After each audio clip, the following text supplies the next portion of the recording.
이 시간 우리에게 해주시는 하나님의 말씀은 사도행전 10장 1절에서 8절 말씀입니다. 제가 보는 성경으로 신약 204쪽입니다.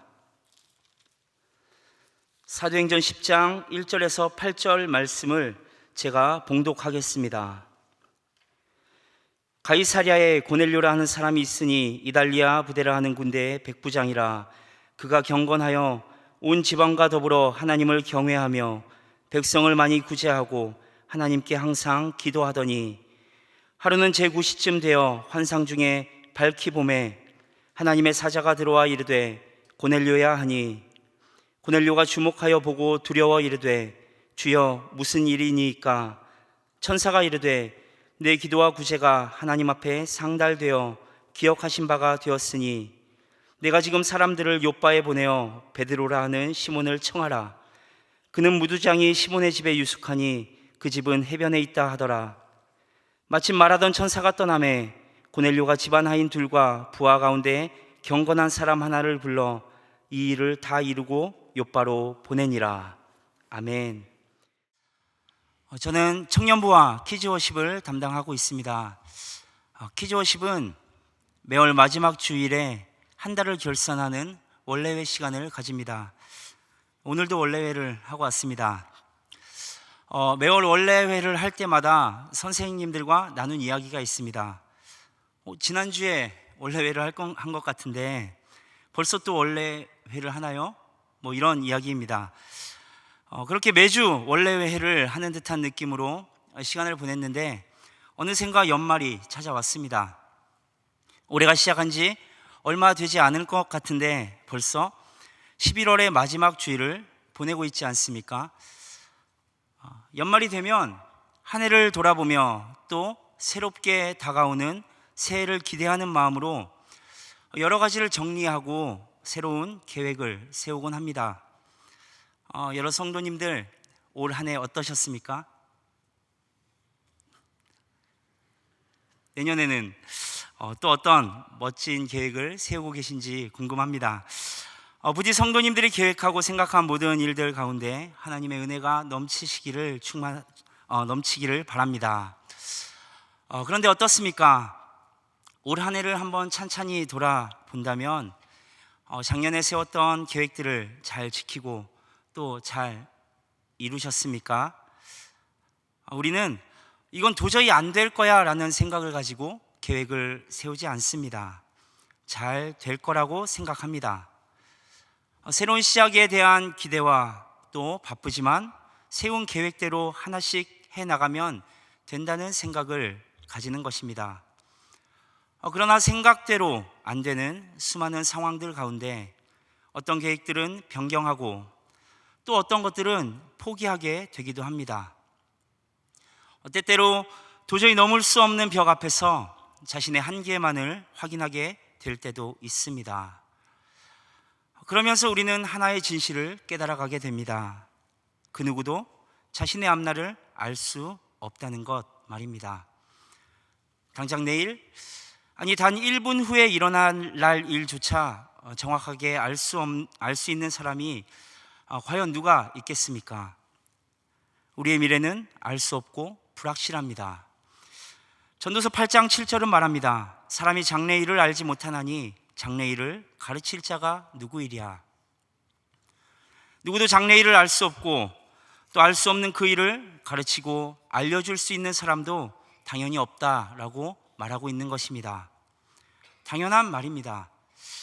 그렇게 우리는 알 수 없는 미래에 대해 때로는 기대하기도 하고 때로는 불안함을 가지고 살아가기도 하는 것입니다. 야고보서 4장은 어떤 사람들에 대해 이야기하고 있는데요, 13절 14절을 제가 읽겠습니다. 들으라, 너희 중에 말하기를 오늘이나 내일이나 우리가 어떤 도시에 가서 거기서 1년을 머물며 장사하여 이익을 보리라 하는 자들아, 내일 일을 너희가 알지 못하는도다. 너희 생명이 무엇이냐? 너희는 잠깐 보이다가 없어지는 안개니라. 어떤 사람들이 있는데 이 사람들은 굉장히 구체적이고 멋진 계획을 가지고 있는 사람들입니다. 오늘이나 내일 어떤 도시에서 1년 정도의 기간 동안 장사를 할 계획을 세웁니다. 그리고 그것은 큰 이익을 주는 일일 것입니다.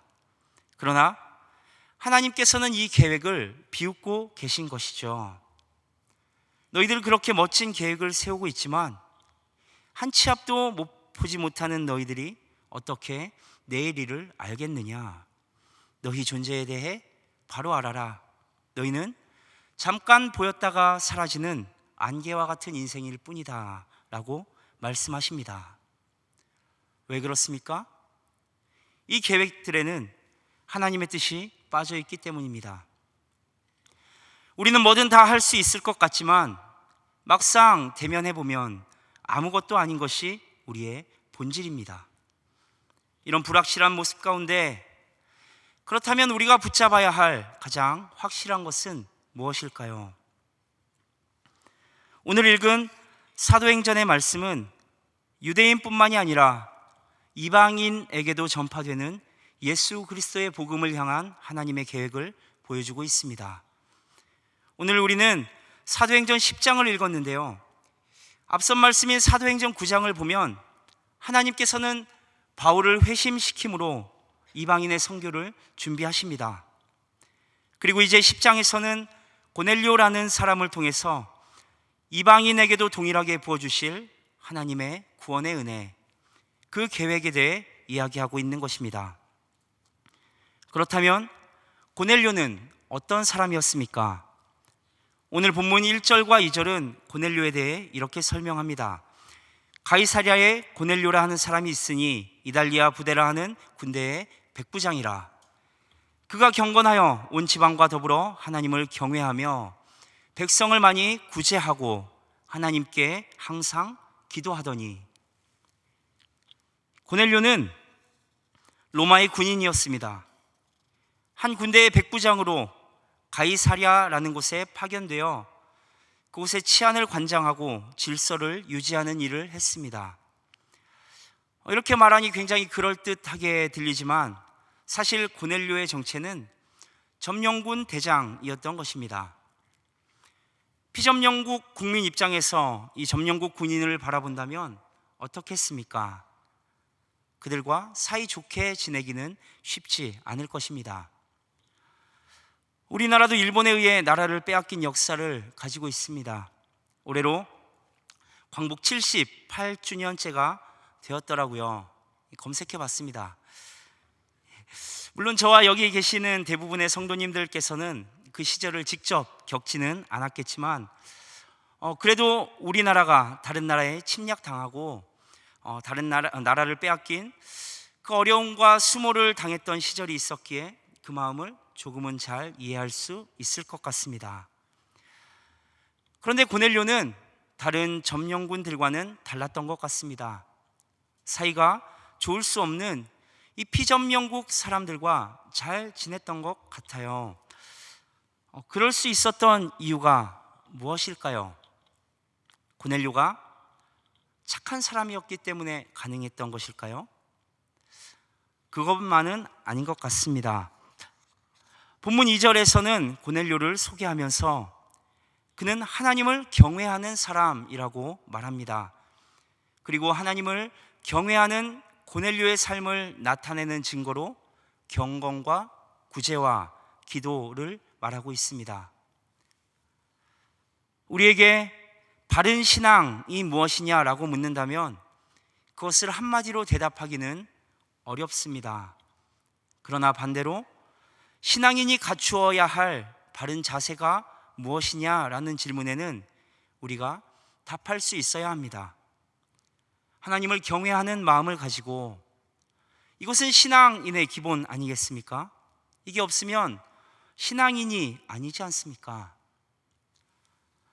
서두에 우리가 야고보서에서 봤던 많은 계획을 치밀하게 세우고 뭐든 하면 다 성공할 것 같지만 하나님의 뜻이 빠진, 하나님께서 비웃는 삶을 살아가는 것이 아니라 하나님을 경외하는 마음이 우리의 생각과 행동의 기준이 되어야 하고, 그와 함께 신앙에서는 경건으로, 삶에서는 구제로 살아가며 그 모든 것에 앞서 항상 기도함으로 하나님의 뜻을 구하며 살아가는 것, 이것이 신앙인이 갖추어야 할 바른 자세인 것입니다.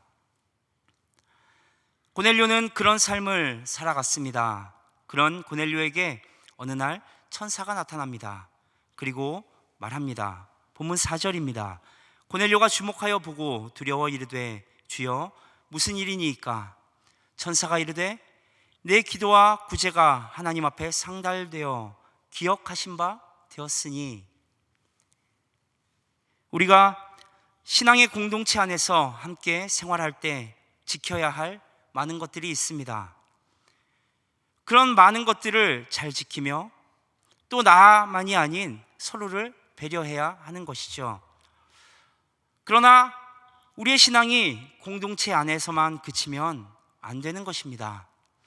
나아가서 이제 그것이 우리 신앙 공동체 안에서만이 아닌 삶의 자리에서도 최선을 다해 나타날 수 있어야 하지 않겠습니까? 고넬료의 삶이 바로 그런 것이었습니다. 천사가 이야기합니다. 고넬료야, 너의 기도와 구제가 하나님 앞에 상달되었다. 그리고 그런 너를 하나님께서 기억하셨다. 모든 선행과 구제가 하나님 앞에서 믿음의 법과 일치하지는 않습니다. 믿음이 없는 사람들도 선행과 구제를 합니다. 그러나 믿음의 법을 벗어나 있는 선행과 구제는 없습니다. 인간의 모든 선이 믿음과 일치하지는 않지만 선을 행한다고 해서 그것이 모두 신앙인의 삶이라고 할 수는 없지만 선을 벗어난 신앙은 없다는 것입니다. 신앙과 하나님의 뜻을 이야기하면서 경건의 모습과는 거리가 멀고 무례하고 어떤 자신의 이익에 따라 움직인다면 그것은 결코 하나님의 뜻을 따르는 것과는 상관없는 일이라는 것입니다. 열왕기하 20장에는 히스기야 왕의 기도가 나옵니다. 함께 읽어볼까요? 여호와여 구하오니 내가 진실과 전심으로 주 앞에 행하며 주께서 보시기에 선하게 행한 것을 기억하옵소서 하고 히스기야가 심히 통곡하더라. 히스기야 왕이 병에 걸려 죽게 되었습니다. 이사야 선지자는 하나님의 말씀을 가지고 히스기야를 찾아갑니다. 하나님께서 말씀하셨습니다. 왕은 곧 죽을 것이니 주변을 정리하십시오. 그 말을 들은 히스기야가 하나님 앞에 기도한 내용이 방금 읽은 열왕기하 20장 3절입니다. 내가 진실과 전심으로 주님 앞에 행하였고 주님 보시기에 선하게 행한 것을 기억해 주십시오. 그런 히스기야의 기도에 하나님께서 즉시 응답하십니다. 5절은 제가 읽겠습니다. 너는 돌아가서 내 백성의 주권자 히스기야에게 이르기를 왕의 조상 다윗의 하나님 여호와의 말씀이 내가 내 기도를 들었고 내 눈물을 보았노라. 내가 너를 낫게 하리니 내가 3일 만에 여호와의 성전에 올라가겠고 내가 너의 기도를 들었고 너의 눈물을 보았다. 네가 기도한 대로 살려주겠다. 히스기야의 기도는 어떤 것이었습니까? 주님, 내가 진실과 전심으로 주님 앞에 행하였고 주님 보시기에 선하게 행한 것들을 기억해 달라는 것이었습니다. 물론 이 선행에 대한 보답으로 하나님께서 히스기야를 치료해 주신 것은 아니라 할지라도 하나님 앞에 히스기야가 행했던 선, 그것은 하나님의 마음을 움직이게 만들었습니다. 선은 믿음의 법과 충돌하지 않습니다. 믿음의 법은 선을 완성시킵니다. 그리고 그런 삶을 살아가는 사람을 하나님께서 기억하시는 것입니다. 그런 삶을 살아가는 사람의 기도가 하나님의 보좌를 움직이고 또 그런 삶을 살아가는 사람을 통해 하나님께서는 자신의 계획을 알려주시고 하나님의 뜻을 이루어 가시는 것입니다. 하나님의 뜻에 합당한 삶을 살아간다는 것은 우리의 일상 가운데 해야 할 또는 지켜야 할 많은 것들에서 해방된다는 뜻도 아닙니다. 난 하나님의 일을 해야 하니 법은 좀 어겨도 돼. 내가 하는 것은 하나님의 일이니 너희가 불편한 것은 어쩔 수 없어. 이게 과연 맞습니까? 아닙니다. 또는 반대로 우리가 그리스도인이라는 이름을 가지고 있음에도 불구하고 우리의 삶에 쫓겨 신앙과 경건에 불성실해도 된다는 것도 아닙니다. 이런 성도님들 모두 참 바쁘시잖아요. 직장 또는 인간관계 또 가정에서의 역할도 있고요. 개인적인 일들, 우리는 참 바쁜 세상을 살아가고 있는 것 같습니다. 그런데 그런 바쁜 것들이 경건과 신앙생활을 불성실하게 한다거나 게을리해도 된다는 이유가 될 수 없다는 것입니다. 하나님과의 관계를 소홀히 해도 되는 이유는 어디에도 없습니다. 그렇게 우리의 삶이 갖춰진다면 그 외에 비로소 하나님의 일, 하나님의 계획을 생각할 수 있게 되는 것입니다. 하나님께서 쓰시고자 할 때 하나님께 기억되는 사람, 하나님께서 필요로 하실 때 하나님의 눈길이 가는 사람, 그런 하나님이 쓰시기 편한 도구가 바로 우리가 되어야 하지 않겠습니까?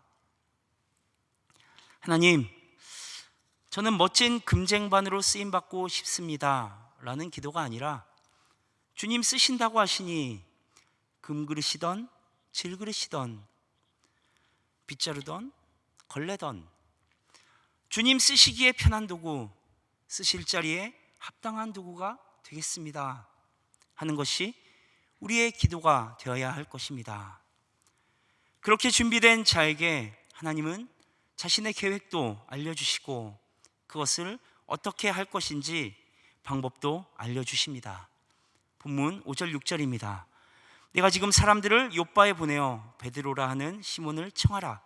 그는 무두장이 시몬의 집에 유숙하니 그 집은 해변에 있다 하더라. 베드로를 너희 집에 청해 데려와라. 그런데 네가 직접 갈 필요는 없고 사람들을 보내면 된다. 베드로는 욥바 해변에 있는 무두장이 시몬의 집에 머물고 있다. 하나님의 계획이 어떻습니까? 구체적이지 않습니까? 그렇게 하나님의 명령을 받은 고넬료는 즉시 순종합니다.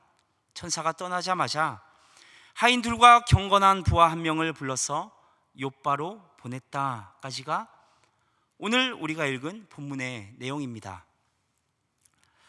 서두에 이야기했듯이 우리는 한치 앞을 알 수 없는 존재들이고 지금도 역시 그렇게 살아가고 있습니다.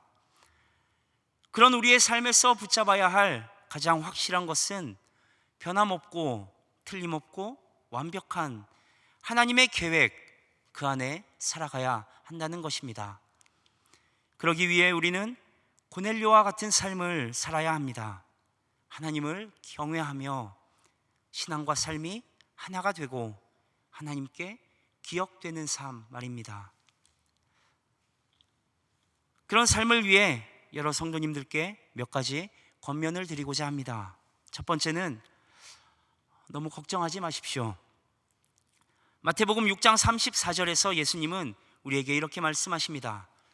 그러므로 내일 일을 위하여 염려하지 말라. 내일 일은 내일이 염려할 것이요 한날의 괴로움은 그날로 족하니라.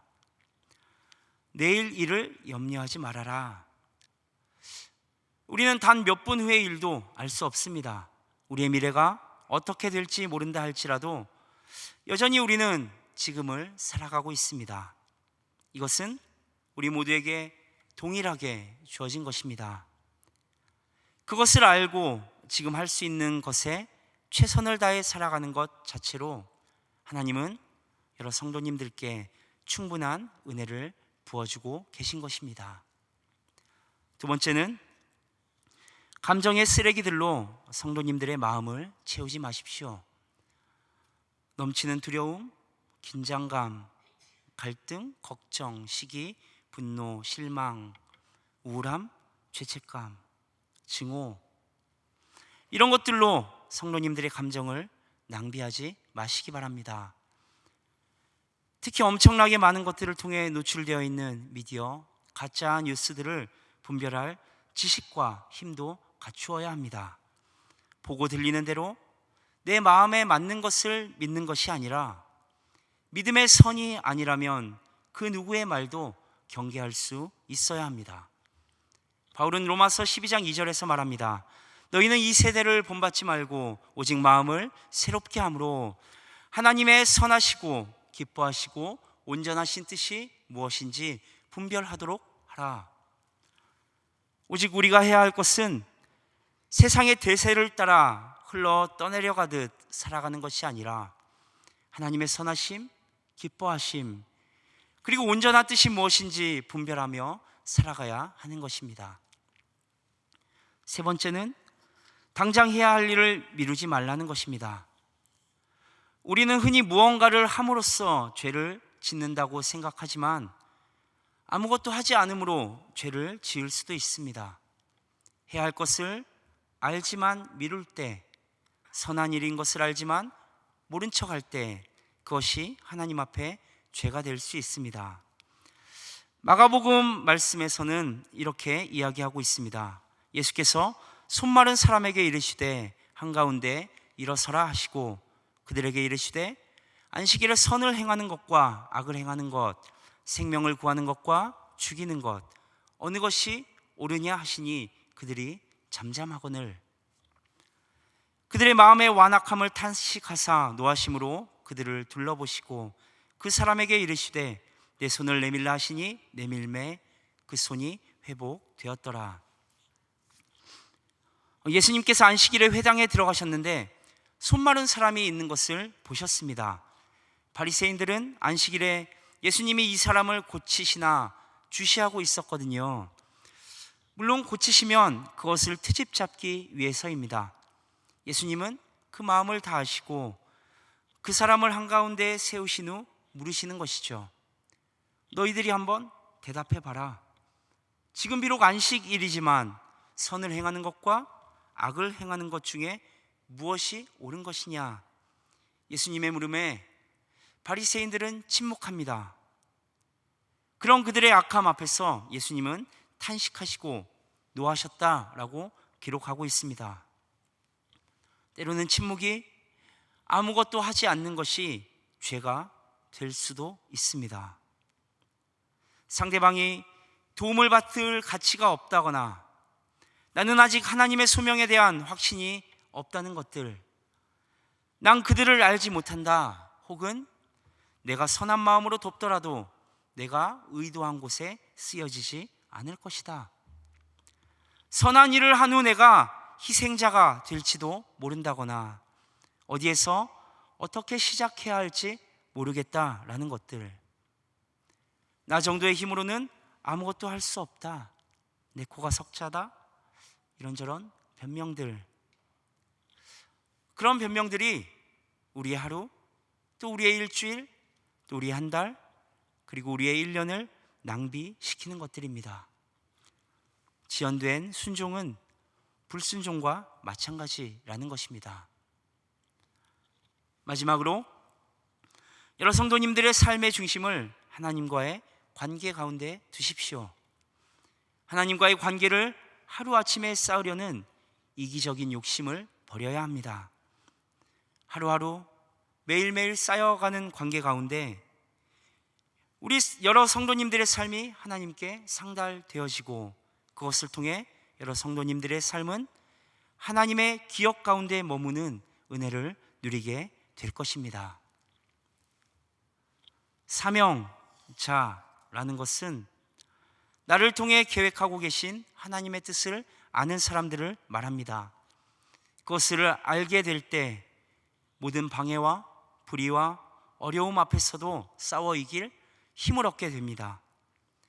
보이지 않는 세상 가운데 유일한 빛 되신 주님을 바라보며 하나님의 계획 안에서 그 사명의 자리에 굳게 서는 여러 성도님들 되시기 바랍니다. 하나님께서 쓰시고자 할 때 하나님께서 기억하는 사람이 여러 성도님들이 되시길 바랍니다. 기도하겠습니다. 하나님, 부족하고 나약하고 아무것도 할 수 없는 우리를 부르셔서 모든 것을 할 수 있는 능력을 부어주시니 감사합니다.